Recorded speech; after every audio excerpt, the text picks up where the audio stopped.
ഏതായാലും ശശി തരൂരിന്റെ ഈ വാക്ക്, കേരളത്തെക്കുറിച്ചുള്ള ഈ വാക്ക് കേരളത്തിൽ രാഷ്ട്രീയത്തിൽ വലിയ ചർച്ചയായി മാറാൻ സാധ്യതയുണ്ട്. ഇപ്പോൾ 6 മണിക്കൂർ മുൻപ് ശശി തരൂരിന്റെ ഒരു ഫേസ്ബുക്ക് പോസ്റ്റ് ഉണ്ട്. ഇന്ന് എന്ന് വെച്ചാൽ 2025 ജനുവരി 17. ഇപ്പോൾ എന്ന് വെച്ചാൽ വൈകുന്നേരം 5:47. ഈ സമയത്തിനും 6 മണിക്കൂർ മുൻപ് ശശി തരൂരിന്റെ ഒരു ഫേസ്ബുക്ക് പോസ്റ്റ് കേരള സർക്കാരിനെ അഭിനന്ദിച്ചുകൊണ്ട്, വ്യവസായ വകുപ്പിനെ അഭിനന്ദിച്ചുകൊണ്ട്, പി രാജീവിന്റെ പേര് എടുത്തു പറയുന്നില്ല എങ്കിലും വ്യവസായ വകുപ്പ് നേടിയ ഒരു നേട്ടത്തെ പ്രകീർത്തിച്ചുകൊണ്ടാണ് ശശി തരൂരിന്റെ ഫേസ്ബുക്ക് പോസ്റ്റ്. അത് ഇങ്ങനെയാണ്: Delivered the latest address in the India Forward series of the Cochin Chamber of Commerce last Sunday night on the state of the economy, the excitement around entrepreneurship and the many challenges that remain. Spoke particularly of Kerala's remarkable progress in the ease of starting and doing business. It certainly seems as if God's own country is no longer the devil's own graveyard for the private sector. എന്ന് പറഞ്ഞുകൊണ്ടാണ് post. ഈ പോസ്റ്റിന്റെ അവസാനത്തെ 2 വരികളാണ് ഏറ്റവും പ്രധാനം. അതിങ്ങനെയാണ്: spoke particularly of Kerala's remarkable progress in the is of starting and doing business. It certainly seems as if God's own country is no longer the devil's own graveyard for the private sector എന്നാണ്. Keralam God's own കൺട്രിയായി മാറിയിട്ടുണ്ട്, വ്യവസായങ്ങളുടെ ദൈവത്തിൻ്റെ സ്വന്തം നാടായി മാറിയിട്ടുണ്ട്, പ്രത്യേകിച്ച് private സെക്ടറിൻ്റെ, സ്വകാര്യ വ്യവസായ മേഖലയുടെ. നേരത്തെ കേരളം എങ്ങനെയായിരുന്നു? നേരത്തെ പ്രൈവറ്റ് സെക്ടറിന്റെ, സ്വകാര്യ മേഖലയുടെ ഗ്രേവ്യാർഡ്, ശ്മശാന ഭൂമിയായിരുന്നു കേരളം എന്നാണ് ശശി തരൂർ പറയുന്നത്. അത് മാറി ഇപ്പോൾ പ്രൈവറ്റ് സെക്ടറിന്റെ, സ്വകാര്യ മേഖലയുടെ ഗോഡ്സ് ഓൺ കൺട്രിയായി മാറിയിരിക്കുന്നു, ദൈവത്തിന്റെ സ്വന്തം നാടായി മാറിയിരിക്കുന്നു കേരളം. ഈസ് ഓഫ് ഡൂയിങ് ബിസിനസ്സിൽ കേരളം നേടിയ നേട്ടം, കേരളം ഇന്ത്യയിൽ 1ാം സ്ഥാനത്ത് എത്തിയത് ചൂണ്ടിക്കാണിച്ചുകൊണ്ടാണ് ശശി തരൂരിന്റെ ഈ അഭിനന്ദനം. നേരത്തെയും ശശി തരൂർ ഇത്തരം അഭിനന്ദനങ്ങൾ കേരളത്തെക്കുറിച്ച് പറഞ്ഞിട്ടുണ്ട്. തിരുവനന്തപുരത്ത് ലുലു മാളിന്റെ ഉദ്ഘാടന വേളയിൽ സംസ്ഥാന സർക്കാരിനെ അഭിനന്ദിച്ചുകൊണ്ട് അദ്ദേഹം നടത്തിയ പ്രസംഗം, മുഖ്യമന്ത്രി വേദിയിൽ ഇരിക്കുമ്പോഴാണ് പ്രസംഗം. കേരളത്തിന്റെ വിവിധ മേഖലകളിലുണ്ടായ മുന്നേറ്റത്തെക്കുറിച്ച് ശശി തരൂർ അന്ന് വിസ്തരിച്ച് സംസാരിച്ചിരുന്നു ലുലു മാളിന്റെ ഉദ്ഘാടന ചടങ്ങിൽ. അത് വലിയ ചർച്ചയായി മാറി. ആ ചർച്ച കോൺഗ്രസ് ഏറ്റെടുത്തു. കോൺഗ്രസ് നേതാക്കൾ ശശി തരൂരിനെതിരെ രംഗത്ത് വരുന്ന അവസ്ഥ പോലും അന്നുണ്ടായിരുന്നു. പിന്നീട് ശശി തരൂരിന് തന്നെ അത് വിശദീകരിക്കേണ്ടി വന്ന അവസ്ഥ പോലും ഉണ്ടായിരുന്നു. കോൺഗ്രസ് നേതാക്കളുടെ വിമർശനത്തിന് മുന്നിൽ അദ്ദേഹത്തിന് പിടിച്ചു നിൽക്കാൻ കഴിയാത്തത് കൊണ്ട്. ഇന്ന് അദ്ദേഹം വീണ്ടും സംസ്ഥാന സർക്കാരിനെ അഭിനന്ദിച്ചിരിക്കുന്നു, വ്യവസായ വകുപ്പിനെ അഭിനന്ദിച്ചിരിക്കുന്നു. അത് ഈസ് ഓഫ് ഡൂയിങ് ബിസിനസ്സിൽ വന്ന മാറ്റത്തെക്കുറിച്ചാണ്. കേരളം ഇന്ന് 1ാം സ്ഥാനത്താണ്.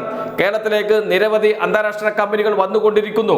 പ്രത്യേകിച്ച് IT മേഖലയിൽ വൻ മുന്നേറ്റത്തിന് കളമൊരുക്കാൻ കേരളം ഒരുങ്ങിയിരിക്കുന്നു. ആ മാറ്റം പ്രകടമാണ്. കേരളത്തിന്റെ വ്യവസായ മേഖലയിൽ കൊച്ചിയിലും തിരുവനന്തപുരത്തും ടെക്നോ പാർക്കുകളിൽ വന്ന മാറ്റം, അവിടെയൊക്കെ കമ്പനികൾ വരാൻ കാത്തിരിക്കുകയാണ്. സ്ഥലത്തിന് വേണ്ടി അപേക്ഷ നൽകി കാത്തിരിക്കുകയാണ്. അപേക്ഷക്കനുസരിച്ച് സ്ഥലം കൊടുക്കാൻ കഴിയാത്ത അവസ്ഥയുണ്ട് ഇപ്പോൾ കേരളത്തിന്. 100കണക്കിന് അപേക്ഷകളാണ് കെട്ടിക്കിടക്കുന്നത്. അത് ചെറുകിട വ്യവസായ സ്ഥാപനങ്ങളല്ല, വൻകിട വ്യവസായ സ്ഥാപനങ്ങളാണ് കേരളത്തിലേക്ക് വരാൻ തയ്യാറെടുത്ത് നിൽക്കുന്നത്. അവർക്ക് വേണ്ടത് അടിസ്ഥാന സൗകര്യമാണ്. അത് ഒരുക്കി കൊടുക്കാനുള്ള ശ്രമത്തിലാണ് കേരളം ഇപ്പോൾ. അതിന് വഴിയൊരുക്കിയത് ഈസ് ഓഫ് ഡൂയിങ്ങിൽ നേടിയ നേട്ടമാണ്. ആ നേട്ടത്തെ വളരെ ആവേശത്തോടെ അഭിനന്ദിക്കുകയാണ് ശശി തരൂർ ചെയ്തിരിക്കുന്നത്. അദ്ദേഹം ഉപയോഗിച്ച വാക്കുകൾ വളരെ പ്രധാനമാണ്. നേരത്തെ കേരളം സ്വകാര്യ മേഖലയുടെ ശ്മശാന ഭൂമിയായിരുന്നു. ഇന്നിതാ അത് മാറി ഗോഡ്സ് ഓൺ കൺട്രിയായി മാറിയിരിക്കുന്നു, ദൈവത്തിന്റെ സ്വന്തം നാടായി മാറിയിരിക്കുന്നു എന്ന് വളരെ പ്രധാനപ്പെട്ട ഒരു വാക്കാണ് ശശി തരൂർ പറഞ്ഞിരിക്കുന്നത്. കേരളത്തിൽ ഒന്നും നടക്കുന്നില്ല. കേരളത്തിൽ എന്താണ് നടക്കുന്നത്? ഏതെങ്കിലും ഒരു വ്യവസായ സ്ഥാപനം കേരളത്തിലേക്ക് വന്നോ എന്നൊക്കെ ചോദിച്ചുകൊണ്ടിരിക്കുന്നുണ്ട് കേരളത്തിലെ പ്രതിപക്ഷ നേതാക്കൾ, പ്രത്യേകിച്ച് പ്രതിപക്ഷ നേതാവ് VD സതീശൻ. എന്തെടുത്താലും അതിനെ എതിർക്കുക, എന്തിനേയും നടത്താൻ അനുവദിക്കില്ല എന്ന് പറയുക. കേരളത്തിൽ കേരയിൽ പദ്ധതി വന്നു, സമരം ചെയ്തു, മുടക്കി. അതിനോടൊപ്പം BJPയും ചേർന്നു. എന്തിനേറെ പറയുന്നു, കേരളത്തിൽ തുരങ്കപാത വരാൻ തീരുമാനിച്ചപ്പോൾ, അതിനുള്ള തയ്യാറെടുപ്പുകൾ നടത്തിയപ്പോൾ അതിനെയും എതിർത്തു പ്രതിപക്ഷ നേതാവ് VD സതീശൻ. വീണ്ടും അദ്ദേഹത്തിന് അപകടം മനസ്സിലായി. അദ്ദേഹം പുറകോട്ട് പോയി ആ വാക്കുകളിൽ നിന്ന്. പക്ഷേ ആ വാക്കുകൾ ഇപ്പോഴും സോഷ്യൽ മീഡിയയിലുണ്ട്. എന്തിനു വേണ്ടി, എന്തിനേയും എതിർക്കുക എന്നതാണ് പ്രതിപക്ഷത്തിന്റെ നിലപാട് എന്ന് വിളിച്ചു പറയുന്നതിന് വേണ്ടി. കേരളത്തിൽ മുടങ്ങിപ്പോയ പദ്ധതികളുണ്ട്. എന്തിന്? നമ്മുടെ മുന്നിൽ തന്നെ ഉദാഹരണമുണ്ടല്ലോ, ദേശീയപാത. 33 വർഷമായി കേരളത്തിൽ നടപ്പാക്കാൻ വേണ്ടി മാറി മാറി വന്ന സർക്കാരുകൾക്ക് നടക്കാതെ പോയ കാര്യം. അവസാനം പിണറായി വിജയന് വരേണ്ടി വന്നു, മുഖ്യമന്ത്രിയാകേണ്ടി വന്നു ആ പദ്ധതി നടപ്പാക്കാൻ. ഇപ്പോൾ 26-ൽ പൂർത്തിയാകാൻ കാത്തിരിക്കുന്ന പദ്ധതി, അതിനെയും ദേശീയപാത വികസനത്തെയും മുടക്കാൻ കേരളത്തിൽ സമരം നടന്നു. നമ്മുടെ മുന്നിലുണ്ട് കീഴാറ്റൂർ. കീഴാറ്റൂരിൽ വയൽക്കിളികൾ ആരംഭിച്ച പ്രാദേശികമായി തീർക്കാവുന്ന ഒരു സമരം, ആ സമരത്തെ ദേശീയ തലത്തിലേക്ക് വളർത്തിക്കൊണ്ടുവന്നു. ഇതിനുവേണ്ടി ദേശീയപാത വികസനം നടക്കരുത് എന്ന ഉദ്ദേശത്തോടെ എല്ലാവരും ഒന്നിച്ചായിരുന്നു. BJPയും കോൺഗ്രസും, എന്തിനേറെ പറയുന്നു പരിസ്ഥിതിവാദികൾ എന്ന് പറയുന്ന CPM വിരുദ്ധർ, സോകോൾഡ് CPM വിരുദ്ധർ എല്ലാവരും ഒന്നിച്ച് അണിനിരന്ന സമരം. സുരേഷ് ഗോപി നടൻ, അന്ന് BJP നേതാവ് കൂടിയാണ്, അദ്ദേഹം അവിടെ പോയി നടത്തിയ പ്രസംഗമുണ്ട്. പശ്ചിമ ബംഗാളിൽ നിന്ന്, സിംഗൂരിൽ നിന്ന്, നന്ദിഗ്രാമിൽ നിന്ന് മണ്ണ് കൊണ്ടുവന്ന് അവിടെ വിതരണം ചെയ്തിട്ട് പറഞ്ഞു നടക്കില്ല ദേശീയപാത വികസനം എന്ന് പറഞ്ഞ് സമരം നടത്തിയവരുണ്ട്. ഇപ്പോൾ അതേ വഴി തന്നെ ദേശീയപാത കടന്നു പോകുന്നു. അവിടെ പണി വളരെ ദ്രുതഗതിയിൽ മുന്നോട്ട് പോകുന്നു. ഗെയിൽ പൈപ്പ് ലൈൻ പദ്ധതിക്കെതിരെ മലപ്പുറം ജില്ല കേന്ദ്രീകരിച്ച് മുസ്ലിം ലീഗിന്റെ നേതൃത്വത്തിൽ നടന്ന സമരമുണ്ട്, ഹർത്താലുണ്ട്. എന്തിനേറെ പറയുന്നു പോലീസിനെ ആക്രമിക്കുന്ന രൂപത്തിൽ വരെ സമരമുണ്ടായിരുന്നു മുസ്ലിം ലീഗും UDFും. PM സുധീരനും കുഞ്ഞാലിക്കുട്ടിയും അവിടെ വെച്ച് പ്രസംഗിച്ച പ്രസംഗത്തിന്റെ ക്ലിപ്പുകൾ ഇപ്പോൾ നമ്മുടെ മുന്നിലുണ്ട്, സോഷ്യൽ മീഡിയയിൽ ലഭ്യമാണ്.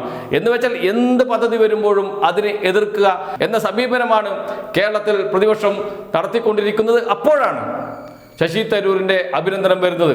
കോൺഗ്രസ് നേതാക്കൾ ഇതെങ്ങനെ സഹിക്കും എന്നറിയില്ല. അത്രയും സമയമായിട്ടില്ല ഈ അഭിനന്ദനം പുറത്തു വന്നിട്ട്. സ്വാഭാവികമായും കോൺഗ്രസ് നേതാക്കളെ ശ്രദ്ധയിൽപ്പെട്ടിട്ടില്ല, മാധ്യമങ്ങൾ പോലും ഇത് കണ്ടിട്ടില്ല. മാധ്യമങ്ങൾ കണ്ടാലും വാർത്തയാക്കുമോ എന്നത് മറ്റൊരു വിഷയമാണ്. കാരണം കേരളത്തെ അഭിനന്ദിക്കുന്നതാണ്, വാർത്തയാക്കാൻ യാതൊരു സാധ്യതയുമില്ല. പക്ഷേ വാർത്തയാകും എപ്പോൾ പ്രതിപക്ഷ നേതാവും പ്രതിപക്ഷ കക്ഷി നേതാക്കളും ശശി തരൂരിനെതിരെ രംഗത്ത് വരണം. അതിനുവേണ്ടി ചിലപ്പോൾ ചില നീക്കങ്ങൾ മാധ്യമങ്ങൾ നടത്തിയേക്കാം. എന്നിരുന്നാലും പറഞ്ഞതല്ലാതാകുന്നില്ല. അത് പോസ്റ്റായി, ഫേസ്ബുക്ക് പോസ്റ്റായി അദ്ദേഹത്തിന്റെ പേജിൽ കിടക്കും. അത്രയും വ്യക്തമായാണ് അദ്ദേഹം പറഞ്ഞിരിക്കുന്നത്. കേരളം വ്യവസായ മേഖലയിൽ നേടിയ നേട്ടങ്ങൾ, സാമ്പത്തിക മേഖലയിൽ നേടിയ നേട്ടങ്ങൾ, അതെല്ലാം ആ ഒറ്റ വാക്കിൽ ശശി തരൂർ ഒതുക്കിയിട്ടുണ്ട്.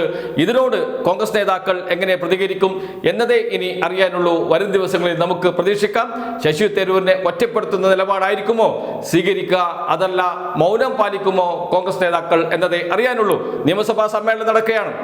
നിയമസഭാ സമ്മേളനത്തിൽ സ്വാഭാവികമായും നന്ദിപ്രമേയ ചർച്ച നടക്കുന്ന, ഗവർണറുടെ നയപ്രഖ്യാപന പ്രസംഗത്തിന്മേൽ നടക്കുന്ന ചർച്ചയുണ്ട്. ആ ചർച്ചയിൽ ഭരണപക്ഷത്തെ കടന്നാക്രമിക്കാൻ തയ്യാറെടുത്ത് നിൽക്കുകയാണ് പ്രതിപക്ഷം. അതിനുള്ള ആയുധങ്ങൾ ശേഖരിച്ചു കൊണ്ടിരിക്കുകയാണ്. അപ്പോഴാണ് ഭരണപക്ഷത്തിന്റെ കയ്യിൽ നല്ലൊരു ആയുധം കൊടുക്കുന്നത് പ്രതിപക്ഷത്തെ പ്രതിരോധിക്കാൻ. അത് ശശി തരൂരിൽ നിന്ന് തന്നെയാകുമ്പോൾ സ്വാഭാവികമായും ഭരണപക്ഷാംഗങ്ങൾ അത് സഭയിലും ഉയർത്തും എന്ന കാര്യം സംശയമേ വേണ്ട.